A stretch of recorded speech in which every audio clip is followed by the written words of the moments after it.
to any of these questions. And therefore, we will proceed with other orders.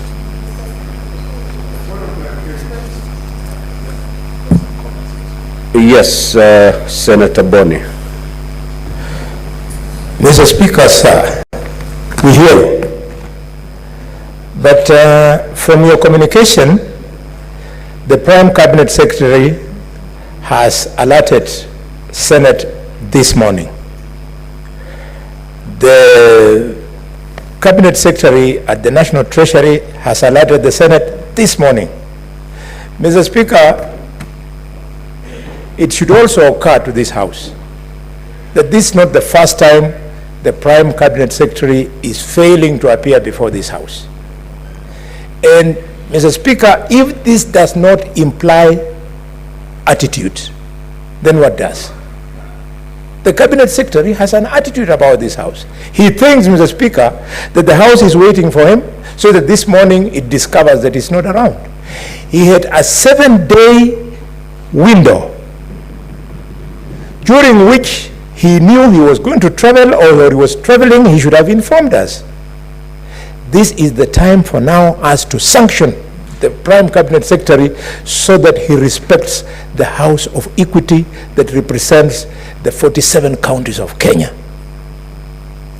This cabinet, the current cabinet, Mr. Speaker, sir, if we don't call it to order as Parliament, they are going to run roughshod on all Kenyans.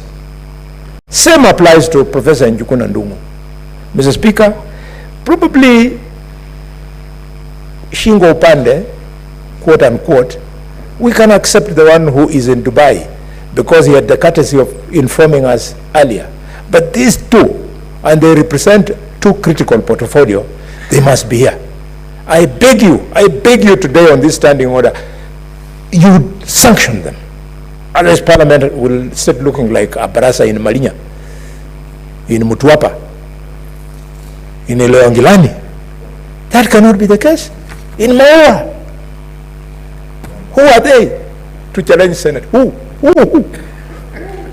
Thank you, Mr. Speaker. Senator Wambua.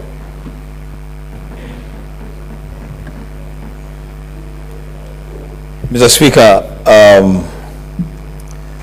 we must set the record straight.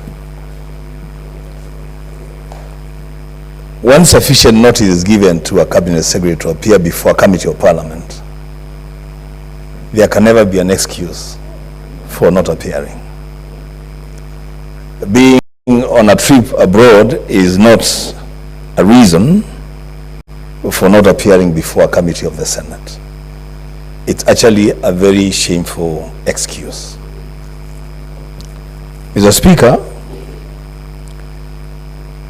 I am impressed by the formulators of our constitution, the drafters of our constitution, because in there, Mr. Speaker, they recognize that the first responsibility and function of the president is to be answerable to Parliament. If the president, Mr. Speaker, is answerable to Parliament, then cabinet secretaries who serve at the pleasure of the president must be 10 times answerable to Parliament. Mr. Speaker, I am a bit concerned because, and I speak for the minority side, you know, Mr. Speaker, we had stayed away from these morning sessions on account of a legitimate court process.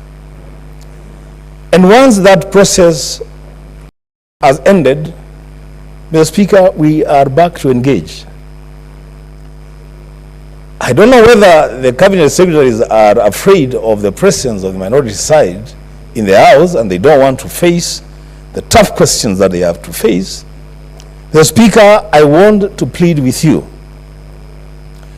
because if we don't nip this thing on the bud now, then it will become the order of the day, and cabinet secretaries will be giving you excuse after excuse why they cannot appear before the Senate. Mr. Speaker, I implore you to find reason in our own standing orders and in the Constitution to censure these cabinet secretaries and ensure that they appear before the Senate to respond to questions. Lastly, Mr. Speaker, you know, there is a casualness that is creeping in,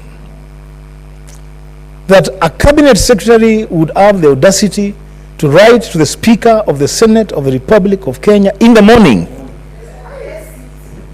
and tell him that I'm not going to appear before the Senate.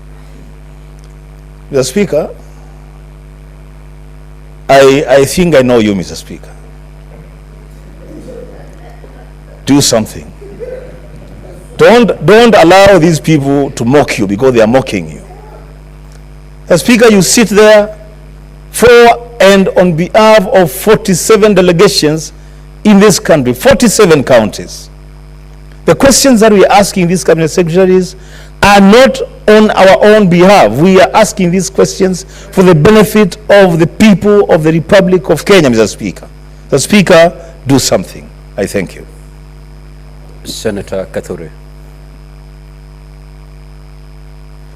Thank you, Honorable Speaker, also for allowing me to give a comment on this evolving trend by the CSEs. Honorable Speaker,